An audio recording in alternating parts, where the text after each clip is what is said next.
Good morning everyone. నా పేరు మురళీధర్ రెడ్డి. ఈ వీడియోలో ఏంటంటే మనము ప్రైవేట్ ఈసీఐ రిపాజిటరీని ఎలా క్రియేట్ చేయాలని చూద్దాం. ప్రైవేట్ ఈసీఐ రిపాజిటరీని మనం ఎలా క్రియేట్ చేయాలి AWS ఈసీఐలో చూద్దాం. కదా, లెట్స్ సే దట్ ఏమో సో దట్ మీకు ఒక ఐడియా వస్తుంది. సో దానికోసం ఏంటంటే నేను AWS లాగిన్ అయ్యాను, ఐర్లాండ్ రీజియన్లో ఉన్నాను. ఇక మనం చూసుకున్నట్టయితే ఇక్కడ ఈసీఆర్ అని టైప్ చేయి.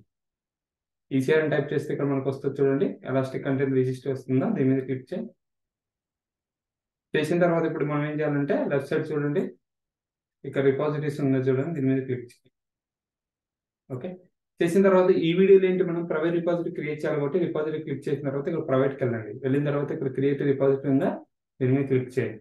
ఇక్కడ మనం చూసుకోండి, విజిబిలిటీ అనేది మనం సెలెక్ట్ చేసుకున్నాం, పబ్లికా ప్రైవేటా అనేది. గుర్తుపెట్టుకుని వన్స్ నువ్వు క్రియేట్ చేసిన తర్వాత రిపాజిటరీ ప్రైవేట్లో ఉన్నది పబ్లిక్ చేంజ్ చేయలేవు, పబ్లిక్లో ఉన్నది ప్రైవేట్లోకి చేంజ్ చేయలేవు, విజిబిలిటీ అనేది చేంజ్ చేయలేవు. ఇక మనం ఒకవేళ ప్రైవేట్ సెలెక్ట్ చేసుకున్నాం అనుకో, ఈ సెటప్ ఎలా ఉంటుందని చూద్దాం. ఇక్కడ ఇదేంటంటే అకౌంట్ నెంబర్, గుర్తుపెట్టుకోండి ఇదేంటి, ఇక మనం చూసినట్లయితే అకౌంట్ నెంబర్ 6227 ఉంది కదా, తర్వాత డాట్ DKR అని ఉంటుంది, డాట్ ECR. ఓకే, డాట్ ఏ రీజన్ అయితే ఆ రీజన్, తర్వాత అమెజాన్ AWS.com. మళ్ళీ చెప్తున్నా చూడండి, ఈ యొక్క account name dot DKR dot ECR కదా, డాట్ ఏ రీజన్ అయితే ఆ రీజన్. నేను ఎక్కడున్నా ఐర్లాండ్ కాబట్టి EUS-1 అని ఉంది, తర్వాత అమెజాన్ AWS.com ఉంది. గుర్తుపెట్టుకోండి, మన రిపాజిటరీస్ ఎక్కడైనా క్రియేట్ చేసుకోవచ్చు, ఐర్లాండ్ అయినా కాదు. బట్ మన ఎగ్జాంపుల్గా మనము ఐర్లాండ్ చూస్తున్నాం. ఇప్పుడు నేను ఏమి ఇస్తున్నాను, app1 అని ఇస్తున్నా, రిపాజిటరీ నేమ్ app1 ఇస్తున్నా. అంటే ఏంటి మీనింగ్, ఇలా వస్తుంది URL/app1 అని. ఓకే, గుర్తుపెట్టుకోండి, ఇక్కడ 4/250 క్యారెక్టర్స్, మినిమం 2 పెట్టాలి, మాక్సిమం ఎంతైనా 256 వరకు పెట్టుకోవచ్చు. ఓకేనా, ఇది కంపల్సరీ లోవర్ కేస్ లెటర్ ఉండాలి, నెంబర్స్ ఉండాలి, అండర్స్కోర్ ఫార్వర్డ్ స్లాషెస్ అనేది యూజ్ చేసుకోవచ్చు. Okay fine. ఇక్కడ ట్యాగ్ ఇమ్యూటబిలిటీ అనేది ఏంటంటే డిఫాల్ట్ గా డిజేబుల్ లో ఉంటుంది. దీనివల్ల అడ్వాంటేజ్ ఏంటంటే డిజేబుల్ ఉండడం వల్ల, ఇప్పుడు ఎగ్జాంపుల్ నేను ఒక ఇమేజ్ పుష్ చేశాను ECR కి రిపాజిటరీలో, ఎగ్జాంపుల్ ట్యాగ్ నేమ్ 1 అని ఇచ్చాను. అగైన్ నేను పుష్ చేస్తున్నాను అనుకో, ఓవర్ రైడ్ అయిపోతుంది. అదే నువ్వు ఎనేబుల్ చేసావు అనుకో ఈ యొక్క ట్యాగ్ ఇమ్యూటబిలిటీని, సెకండ్ టైం నువ్వు పుష్ చేసేటప్పుడు పుష్ అవ్వదు. ఓకేనా, సో రియల్ టైంలో చూసుకున్నట్టయితే మోస్ట్లీ ట్యాగ్ ఇమ్యూటబిలిటీ అనేది డిజేబుల్ లోనే ఉంటుంది, ఎనేబుల్ చేసుకోం. ఎందుకంటే some of the use cases ఏంటంటే సేమ్ ట్యాగ్ నువ్వు పుష్ చేయాలనుకున్నప్పుడు ఇది ఎనేబుల్ లో ఉంటే కనుక ట్యాగ్ ఇమ్యూటబిలిటీ అనేది పుష్ చేసుకోలేదు.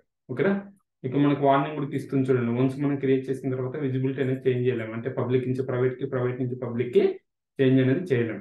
తర్వాత ఇక్కడ చూసుకున్నట్లయితే ఇమేజ్ స్కాన్ సెట్టింగ్స్. ఈ ఇమేజ్ స్కాన్ సెట్టింగ్స్ అనేది మనకు రిపాజిటరీ లెవెల్లో డిప్లికేట్ అయిపోతుంది. ఓకేనా, రిజిస్టర్ లెవెల్లో మనం స్కాన్ చేసుకోవచ్చు.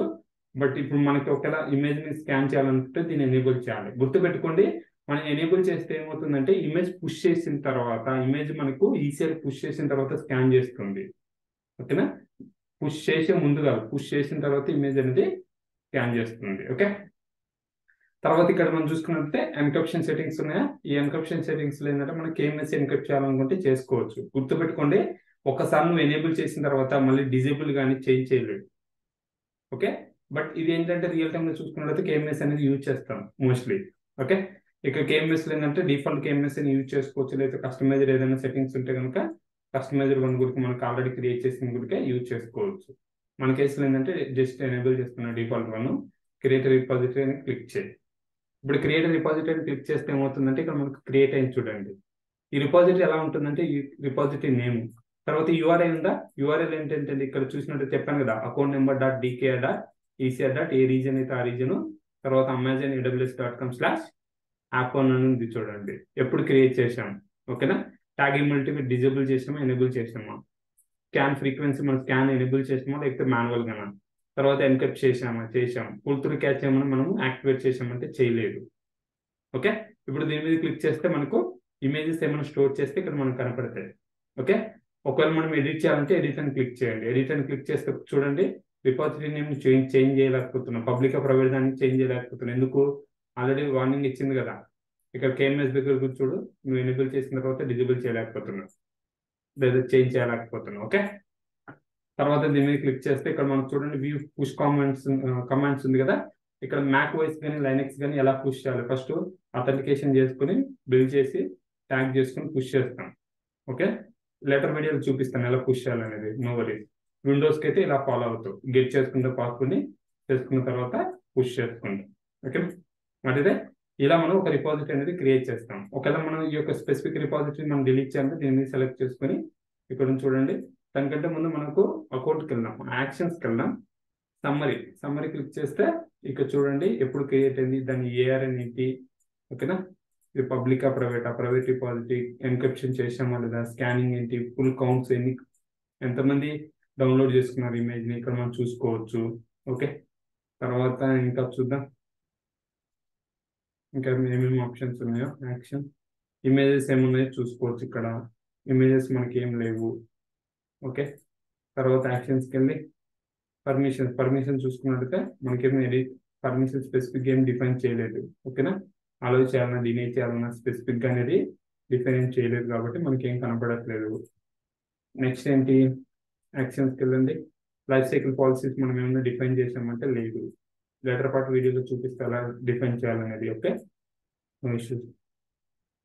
నెక్స్ట్ ఏంటి, యాక్షన్స్కి వెళ్ళి రిపాజిటరీ ట్యాక్స్ మనం ఏమైనా పెట్టింటే కనుక ఆ ట్యాక్స్ ఇక్కడ కనపడతాయి. మనం ఏం పెట్టలేదు కాబట్టి మనకి ఏం కనపడట్లేదు. ఇలా మనకి మీరు ఏంటంటే ఎప్పుడైనా ఒక డిపాజిట్ క్రియేట్ చేసినప్పుడు అన్ని ఆప్షన్ చూడండి. ఓకే, రిపాజిట్ని ఎడిట్ చేయాలని చేసుకోవచ్చు.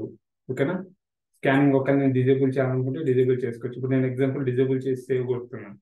సేవ్ కొడితే ఇప్పుడు చూడండి స్కాన్ ఫ్రీక్వెన్సీ అనేది మాన్యువల్గా వచ్చింది చూడండి. అర్థమైందా? ఇలా మనం ఒక రిపాజిటరీ అనేది ప్రైవేట్ రిపాజిటరీ అనేది క్రియేట్ చేస్తాం. అగైన్ చెప్తున్నాను, రియల్ టైం ఏంటంటే మనం ప్రైవేట్ రిపాజిటరీస్ యూజ్ చేస్తాం, పబ్లిక్ రిపాజిటరీస్ అనేది యూజ్ చేయం. నెక్స్ట్ వీడియోలో నేను ఏం చేస్తానంటే ఒక ఇమేజ్ని ఎలా పుష్ చేయాలనేది, మన లోపల ఒక ఇమేజ్ ఉంది, ఆ ఇమేజ్ని ఎలా పుష్ చేయాలనేది మీకు చూపిస్తాను. ఓకేనా, ఐ హోప్ అండర్స్టాండ్ దట్. మీకు ఏం డౌట్స్ ఉన్నాయి అనుకోండి కామెంట్ బాక్స్లో పెట్టండి. I will try to respond as soon as possible. Thanks for watching this video. We'll see you next video.